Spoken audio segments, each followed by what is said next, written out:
Hi, I'm Jacob with National Fleet Products, and today I'm going to show you the WM Light Series loading ramp. Let's check it out.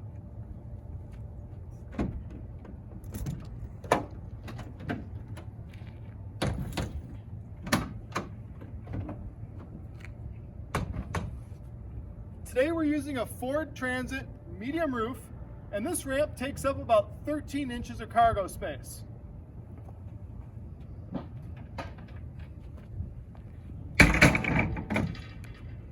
This ramp features a standard spring assist, wheels on the end, and flexible end flaps to accommodate a variety of load angles. The load capacity on this ramp is a standard 880 pounds, but optional, we can increase that to 1,300. As you can see, this ramp is very stable under load. Now, the key feature is the spring assist.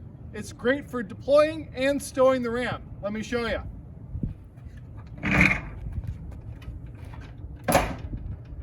Just like that, we're ready to go.